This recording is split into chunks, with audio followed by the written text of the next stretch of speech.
প্রতিদিন ছোলা বুট খেতে অ্যাকচুয়ালি ভালো লাগতেছিল না, একঘেয়েমি চলে আসছে। তাই ভাবলাম আজকে ডিফারেন্ট কিছু করি। আর আজকের এই ইফতারি আইটেমটা ছিল নুডলস দিয়ে।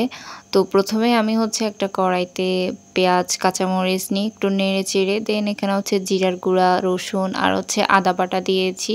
দিয়ে আবারও ভালো করে মিক্স করে নিয়েছি। একটু নেড়ে চেড়ে এগুলাকে ভালো করে সিদ্ধ করে নিব। দেন এরপরে একটু লবণ দিয়েছি। দেন হচ্ছে আমি টমেটো দিয়ে দিয়েছি।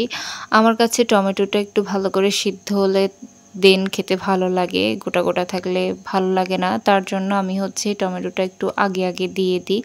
দেন এগুলোকে ভালো করে হচ্ছে নেড়ে চেড়ে নিয়ে এখানে হলুদের গুঁড়ি দিয়ে দিয়েছি। আর এখানে আলুকে গ্রেট করে নিয়েছি। গ্রেটারের যে মোটা অংশটা থাকে ওইটা দিয়ে। দেন এগুলো আলুটাকে ভালো করে নেড়ে চেড়ে একটু কষিয়ে নিব ঢাকনা দিয়ে। দেন কষানো হয়ে গেলে আমি এখানে হচ্ছে নুডলসের যে মশলাটা থাকে ওইটা দিয়েছি। এখানে ৩ টা মশলার প্যাকেট ইউজ করছি। তারপরে হচ্ছে আমি এখানে একটা ডিম দিয়েছি। এটা হাঁসের ডিম ছিল। তো দিয়ে ভালো করে একটু নেড়েচেড়ে নিয়ে দেন এখানে হচ্ছে কিছু মুরগির মাংস ছিল।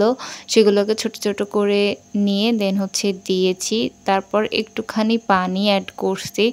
এড করে দেন হচ্ছে ভালো করে কষিয়ে নিয়েছি। দেন কিছু নুডলস দেওয়ার আগে আমি হচ্ছে ধনিয়া পাতা দিয়ে দিয়েছি। একটু লেটুস পাতা ছিল বাসায়, ওইটাও দিয়ে দিয়েছি। দেন ঢাকনা দিয়ে কিছুক্ষণ সেদ্ধ করে নেওয়ার পর এবার নুডলস দিয়ে দিয়েছি আর পরিশেষে ভালো করে নেড়েচেড়ে উঠিয়ে ফেলছি। তো এটা ছিল আজকে ইফতারির আইটেম। ভিন্ন ধরনের ইফতারি আইটেমে এটার টেস্ট অনেক ভালো ছিল। আমার আম্মু নরমালি নুডলস পছন্দ করে না, বাট উনিও এটার প্রশংসা করছে। তো আজকের মতো এতটুকুই। সবাই অনেক অনেক বেশি ভালো থাকবেন। আমার জন্য একটু দোয়া করে দিবেন। টাটা, বাই বাই, আল্লাহ হাফিজ।